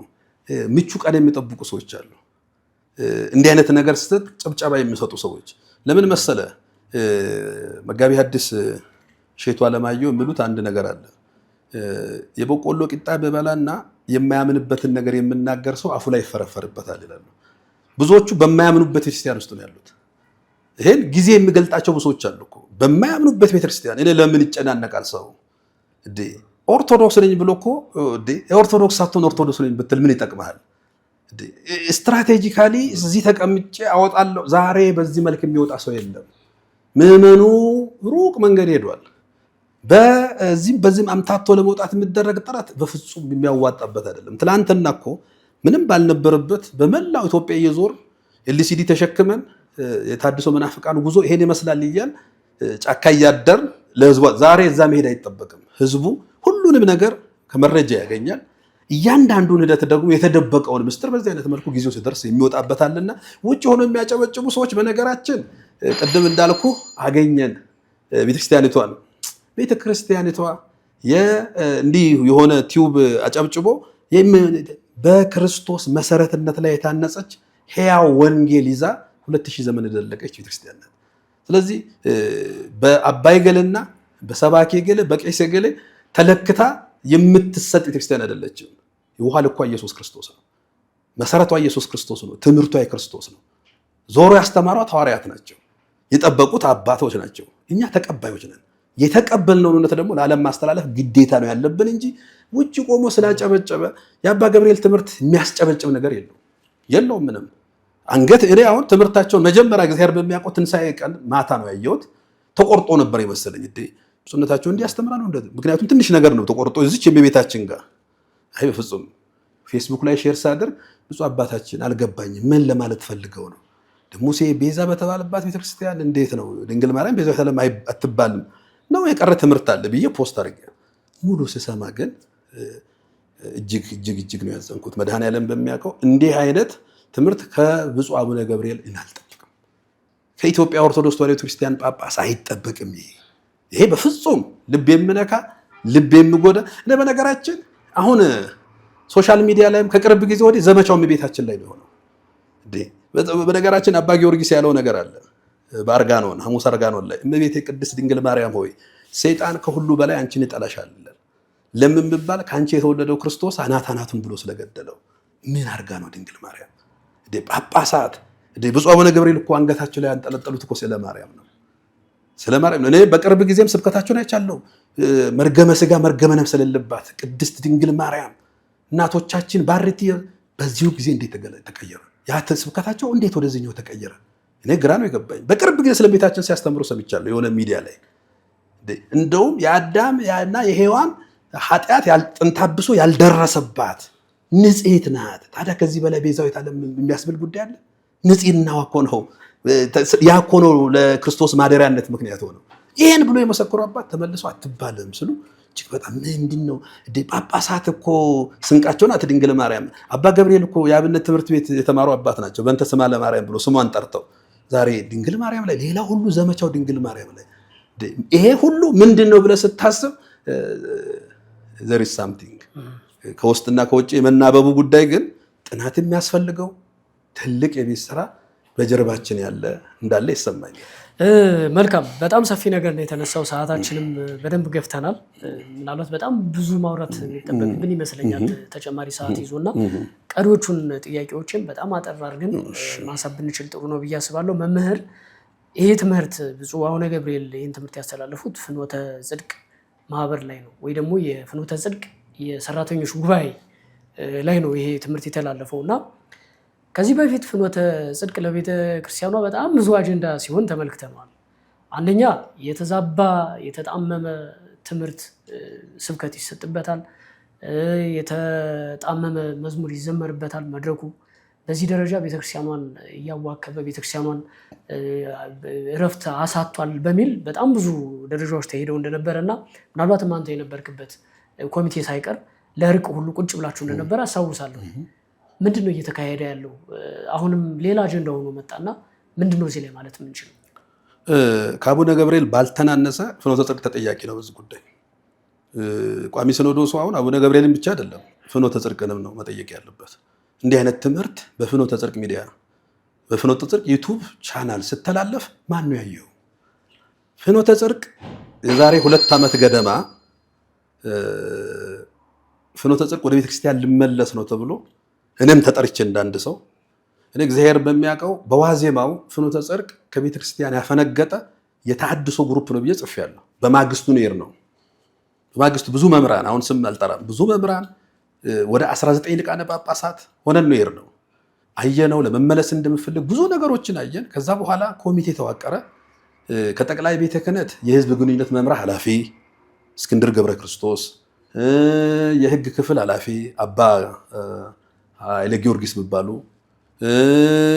ከመምህራን ተብለን እኔ መምህር ታደሰ ወርቁ፣ መምህር ተስፋዬ ሞሲሳ፣ መላከ ምሕረት አስራት ዘውዴ፣ እንደዚሁም ደግሞ ከሚዲያ ተብሎ ከፋና መምህር ድጋፈ ነው የቤተክርስቲያንም ልጅ ስለሆነ ኮሚቴውን በበላይነት የሚመሩ የዝዋይ ገዳም አባ አትናቴዎስ፣ እዚህ ሰበታ ላይ ያሉት አባ ሲኖዳ የዋልዳ ዱካ ቦኦታ ሰብሳቢ ናቸው እሳቸው፣ መምህር ሊቀሮያን ዳዊት ታደሰ፣ ቄስ ታጋይ የሃይማኖት ተቋማት ሰብሳቢ ጭምር ያሉበት ትልቅ ኮሚቴ ይሄንን ዶክመንት ሰርቶ ፍኖተ ጽድቅ ወደ ቤተክርስቲያን መመለስ አለብን ተብሎ ደብረ ዘይት ሆነን እዚህ አዲስ አበባ ሆነን ብዙ ዶክመንቶችን ሰርተናል። በተለይ ሚዲያውን በተመለከተ ማቋቋሚያ ደንብና ኤዲቶሪያል ፖሊሲ ሰርተናል።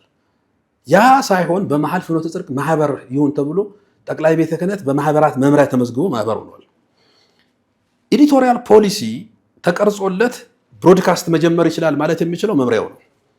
አሁን መምሪያው ፍኖተ ጽድቅ በብሮድካስት በዚህ በዩቲዩብ ማስተላለፍ ይችላል የሚል ፍቃድ ሰጥቶ ይሆን አላውቅም። ምክንያቱም መጀመሪያ የነበሩት በሙሉ መዝሙሮች ይወረዱ ተብሏል፣ ወርዷል። ራሱ መጋቢ አላፍ ጸጋዬ ቀርቦ ይቅርታ ጠይቋል። ህዝቡን ረብሻለሁ ብሏል። ይሄ ከተደረገ በኋላ ፖሊሲውን አስረክበናል። በጣም በሚገርም ሁኔታ ሌላ ጊዜ ህዝቡ ሊያየው የሚገባ ጠንካራ ፖሊሲ ነው የተሰራው። አይደለም ድንግል ማርያም ቤዛዊት ዓለም አትባልም የሚል ትምህርት ቀርቶ አንድ ሰንበት ተማሪ ሴት ልጅ ማርያምን መስላ ድራማ ከሰራች በዚህ ቴሌቪዥን መተላለፍ የለበትም የሚል ፖሊሱ ላይ አለ። ፓሽን ኦፍ ክርስት አይተላለፍም የሚል አለ ፖሊሱ ላይ። እንዴት ተደርጎ ያ ተሰብሮ ነው ፍኖተ ጽድቅ እንዲህ አይነት እኔ እንደውም የሰባ ፍሪዳ ገለመሌ የሚል ርዕስ ሰጥቶ ይሄን ትምህርት ማስተላለፉ እጅግ በጣም አሳፋሪ አንገት በነገራችን በፍኖተ ጽድቅ ጉዳይ ተሰድበናል። ክብራችንን እስክነካ ድረስ ብዙ ስድቦችን ተሰድበናል። ወደ ቤተ ክርስቲያን መልሰናል ብለን ብዙ ታግለናል። ቅዱስ ፓትርያርኩ እስኪሄዱ ድረስ ታግለናል አብረን። በቃ ወደ ቤተ ክርስቲያን ይመለሳል። ተከታታይ እኔ ፍኖተ ጽድቅ ወደፊት በሰፊው እንመጣበታለን። በነገረ ድነት ጉዳይ ለነዚህ ልጆች ምትኩ አበራ የሰጠው ትምህርት አለ። በዚሁ አዳራሽ አልተላለፈም። በነገረ ክርስቶስ ትምህርት መምህር ኢዮብ መኑ ይዘን ሄደን የሰጠው ትምህርት አለ። አልተላለፈም። ኦርቶዶክሳዊ ማይንድ ሴት ዲያቆን ታደሰ ወርቁ ያስተማረው ትምህርት አለ። አልተላለፈም። ኦርቶዶክሳዊ የመጽሐፍ ቅዱስ አጠናን መምህር ተስፋዬ ሞሲሳ የሰጠው አለ። ከመምህራኑ ጋር 7 ቀን አዳማ ቁጭ ብለን የፍኖተ ጽድቅ መምህራን ጋር የተደረጉ ዲስከሽኖች አሉ። አልተላለፈም። ተቀርጿል አለ። በደንብ አለ። ይሄ አልተላለፈም። ስለዚህ ኦርቶዶክሳዊ ትምህርት እንዲተላለፍ አይፈልግም። አሁን ግራ የገባኝ አሁን እኮ እግዚአብሔር በሚያውቀው እኔን ግራ የገባኝ እኛ መልሰናል፣ ወደ ቤተክርስቲያን ወደ መዋቅር አምጥተናል። ይሄን ትምህርት በነገረ ድህነት ጉዳይ እኮ በነገረ ክርስቶስ ጉዳይ እኮ ክርክር ስነሳ የነበረው እኮ መምህር ኢዮብ ከ2 ቀን በላይ የፈጀበት ትምህርት ተቀርጿል። ያን አስቀምጦ ድንግል ማርያም ቤዛዊት ዓለም አትባል የሚለውን ትምህርት ማስተላለፍ ለምን ተፈለገ? ፍኖተ ጽድቅ መጠየቅ አለበት። በዚህ መዋቅሩ ይሄንን ይዞ በኤዲቶሪያል ፖሊሱ ተገምግሟል። የነዛም ቢሆን ሳይገመገም ይተላለፍ እያልኩ አይደለም። ተገምግሞ መተላለፍ ካለበት በዚህ ጉዳይ የተሰጡ ትምህርቶች ሁሉ መተላለፍ ያለባቸው።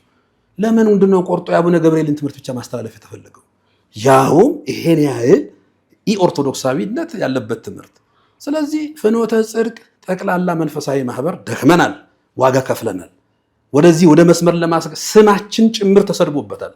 ግን ዛሬም በትንሣኤ ቀን እኔ እጅግ ያፈርኩበትን ልንገርህ። በትንሣኤ ቀን የክርስቶስ ትንሣኤ በሚሰበክበት ቀን የእመቤታችን ክብር የሚዋረድ ትምህርት ፍኖተ ጽድቅ አስተላልፏል። ይሄ አሳፋሪ ድርጊት ነው። ማህበሩ በማህበራት መምሪያ በኩል በተገቢ ሁኔታ ሊጠየቅ ይገባል። ይህን ነው የምለው። መልካም። ምናልባትም ቅድም ብላል ተጨማሪ ነገር እዚህ ላይ መስራት ካለብን እንሰራለን። የመጨረሻ ጥያቄ እንደ መልእክትም መውጫ የሚሆነን አንደኛ ነገር የኦርቶዶክስ መሰረተ እምነት ስርዓተ አምልኮና ትውፊት ነው እዚህ ላይ የተነካው እና ጠንከር ያለ ውሳኔ እንፈልጋለን የሚል የምዕመኑ በጣም ኃይለኛ የሆነ ዘመቻ ነው ያለው እና በዚህ ዙሪያ ደግሞ ቋሚ ሲኖዶሱ፣ የሊቃውንት ጉባኤ፣ የማህበራት ምዝገባ ክትትልና ቁጥጥር መምሪያ የሚባሉ ምክንያቱም ፈቃዱን ስለሰጠ ለፍኖተ ጽድቅ ማህበር ማለት ነው የራሳቸውን ኃላፊነት ይወጡ የሚል ነገር ስመለከት ነበር። አሁን አንደኛ ከብፁዕ አቡነ ገብርኤል ምንድነው የሚጠበቀው ነገር? ምንድነው ማድረግ ያለባቸው ነገር? በአጠቃላይ እሳቸው ባስተማሩት ልክ አይደለም በተባለው ትምህርት ዙሪያ ምንድነው መደረግ ያለበት እንደ ቤተክርስቲያን የሚለውን አንስተን ያው ዛሬ ስብሰባ ኖሮ ገምግመውበት ቋሚ ሲኖዶሱ ገምግሞ ወደ አርብ ተሸጋግሯል እና እዛስ ውሳኔ ላይ ምን እንጠብቅ? እኔ አሁን ከ3 አካላት የምጠበቅ ነገር አለ ብዬ አስባለሁ። አንደኛው ከሲኖዶሱ ነው። ቋሚ ሲኖዶሱ ሁል ጊዜ ምዕመናን ማረፍ አለባቸው። ኢትዮጵያ ኦርቶዶክስ ተዋሕዶ ቤተክርስቲያን ምዕመናን በአባቶች መወዛገብ የለባቸው። ምዕመኑ እኮ ቤተክርስቲያኑን እየጠበቀ ለቤተክርስቲያኑ ዋጋ እየከፈለ በዚህ መከራ ዘመን እግዚአብሔርን ደጅ እንዳይጠና እያደረጉት ነው። በዚህ የመከራ ዘመን ሳልለነ ቅድስት እንዳይል እያደረጉት ነው። ይሄ ትልቅ የሆነ ኪዮስ ነው እየፈጠረ ያለው። በዚህ ዘመን ምዕመናን የት ይሄዱ? እመቤታችን ቤዛዊተ ዓለም አትባልም፣ ገልመሌ አትባልም እያልክ ሳልለነ ቅድስት እንኳን እንዳይል እየከለከልከው ነው። ስለዚህ እንዲህ አይነት ትምህርቶችን ቋሚ ሲኖዶሱ በሚገባ አይቶ የማያዳግም እርምጃ መስጠት አለበት። ለብፁዕ አቡነ ገብርኤል ብቻ አይደለም፣ ወደፊት ጳጳሳት የት ሄደው ነው ማስተማር ያለባቸው? ምንድነው ማስተማር ያለባቸው ቦታሳ? ብፁዕ አቡነ ገብርኤል እንደ ተዘዋሪ ሰባኪ ለምንድነው በየቀኑ ፍኖተ ጽድቅ አዳራሽ እየሄዱ የሚገኙት? እኔ ይሄንንም ብፁዕነታቸው ቁጭ ብሎ ማሰብ መቻል አለባቸው። ከዛ ተጠይቀው በዚህ ጉዳይ ላይ ሰፊ ማብራሪያ ከሊቃውንት ጉባኤ ጋር ሆኖ መስጠት አለባቸው። እኔ የምጠብቀው ይሄንን ነው። በቃ ምዕመኑ ማረፍ አለበት። አይ ይሄ ነው በዚህ አውድ ተረዱት የሚባል ነገር ካለ ይምጣ። ካልሆነ ግን አቋሜ ነው የሚሉ ከሆነ ግን ቤተክርስቲያኒቷ ጳጳሳትንም መምህራንንም ሁሉንም እያንዳንዱን ቀኖና ሰጥታ የምትቀጣበት የራሷ መመሪያ አላት። ያንን መመሪያ ተግባራዊ ላይ ማዋል መቻል አለባት። ማብራሪያ ግን ከብፁዕ አቡነ ገብርኤል እንጠብቃለን። ምንድነው ይሄ ትምህርት? የት ነው የሰሙት? ከማን ነው ያመጡት? የሚለውን ማብራሪያ ይስጡን። ይሄ ነው የመጀመሪያው። ከቅዱስ ሲኖዶሱ የምንጠብቀው ከብፁዕነታቸው የምንጠብቀው ደግሞ ማብራሪያ እንጠብቃለን። ድንግል ማርያም ቤዛዊተ ዓለም አትባልም የሚል ትምህርት ከየት ያገኙት ትምህርት ነው? አትባልም። ከዛ እንዴት ይጀምራሉ ትምህርት? እኔ የሚየ ማርያም ቤዛዊት ነሽ አሉ ለዓለም የሚባሉ እናቶች አሉ። ዲስካሬጂንግ ኢትዮጵያን ምዕመናን ለዘመናት ይኖሩ ቀልዶባቸው የሚሉ አሉ። ይሄ እኮ የሕፃናት ጨዋታ አይደለም፣ ነገረ ድህነት ነው። ቤዛዊት ዓለምማ ናት ድንግል ማርያም። ይሄን በደንብ አድርገን አስረግጠን ነው የምንነግረው። እኛ አቡነ ገብርኤል የሰጡን ሃይማኖት የለንም። እኛ አቡነ ገብርኤል ያመጡልን ትምህርትም የለንም። ያለን የክርስቶስ ቤተክርስቲያን ያለን የሐዋርያት ትምህርት ነው። ይሄንን ማብራሪያ ሊሰጡ ይገባል ብፁዕ አቡነ ገብርኤል። ሁለተኛ ሲኖዶሱ ይሄን አይቶ ህዝቡን ማሳረፊያ ይሄን ጉዳይ በዚህ አይተን በዚህ በኩል በዚህ ሄደን እዚህ ደርሰናል ማለት መቻል አለበት። ማህበራት ማደራጃ መምሪያ እኔ ፍኖተ ጽድቅ ማህበር ማን ነው? የሱ ኤዲቶሪያሎች እነማን ናቸው? ይሄን ትምህርት አይተው ኤዲት አድርገው ምክንያቱም ከአቡነ ገብርኤል የተሻሉ መሆን አለባቸው። ይህን ትምህርት አይተው ኤዲት ለማድረግ ከአቡነ ገብርኤል የተሻሉ ኤዲቶሪያል ሰዎች አሉት ወይ? እሱን በደንብ አድርገው ፈትሸው ይሄ ኦርቶዶክስ ባይዘወይ ደብል ፌስ አይሰራም። እና አሁን ፍኖተ ጽድቅ ደብል ፌስ እየሆነ የሚሄድ ከሆነ አይሰራም። ይቺ ቤተክርስቲያን በነገራችን 1001 ጊዜ ዓለም ሊያልፍ ይችላል እንጂ ከቤተክርስቲያን ይበልጥ አካል የለም። ለምን? ይሄ ሰማይና ምድር አይጋጭም። የለም ከቤተክርስቲያን ይበልጥ አካል። ስለዚህ ማህበራት ማደራጃ መምሪያ ከደንቡ አንጻር አይቶ ታግለን ነው ወደ ማህበራት ማደራጃ እንዲገባ ያደረግነው። እንዲቆጣጠሩት ብለን ነው፣ እንዲያዩት ብለን ነው። እንደ ብፁዕ አቡነ ዲዮስቆሮስ የማህበራት ልጆች እኮ ብዙዎቹ ህግ እያንዳንዱን ነገር አይ ውጪ ከመሆን ውስጥ መግባት ይሻላል ብለን ታግለን ነው የገባው። ታዲያ ከገባ በኋላ የበለጠ እንዲህ አይነት ትምህርት የሚያስተላልፍ ከሆነ ጥያቄ ምልክት ይፈጥራል፣ መታየት አለበት። ስለዚህ ፍኖተ ጽድቅ ከማህበራት ማደራጃ በደንብ ተገምግሞ ፍኖተ ጽድቅን በተመለከተ ማህበራት ማደራጃ መምሪያው በሊቀ ጳጳሱ በኩል መግለጫ መስጠት መቻል አለበት የሚል ሐሳብ ነው። መልካም። ከዚህ በፊትም እንግዲህ ብዙ መምህራን እንደዚህ መጠየቅ ርንት እርምጃ መወሰድ እያለባቸው እየታለፈ እዚህ ደረጃ ላይ ደርሰናል። በሊቀ ጳጳስ ደረጃ እንደዚህ አይነት ስህተቶች ምዕመናንን ማደናገር እዚህ ሌብል ላይ እንድንደርስ ተደርገናል የሚል ነው የምዕመናን ጩኸትና እንግዲህ አርብ ለየት ያለ ነገር ካለ እኛም ተመልሰን ፕሮግራም እንሰራለን ብለን እናስባለን። መምህር እጅግ አድርጌ አመሰግናለሁ ስለነበረን ቆይታ። እግዚአብሔር ይስጥልን። አመሰግናለሁ። ተመልካቾች በብፁዕ አቡነ ገብርኤል ትምህርት ዙሪያ እመቤታችን ቤዛዊተ ዓለም ወይም ደግሞ የዓለም ቤዛ አትባልም በሚለው እና ከዛ በኋላ በምዕመናን በአጠቃላይ በተነሳባቸው ተቃውሞ ዙሪያ ነው እንግዲህ የተወያየን ቆይታ ያደረግነው። አብራችን ቆይታ ስላደረጋችሁ እጅግ አድርገን እናመሰግናለን። ያው ሀሳባችሁን እናንተም ኮመንት መስጫ ቦታው ላይ አስቀምጡ እንላለን። በያላችሁበት ጥሩ ጊዜ ተመኘን። ሰላም።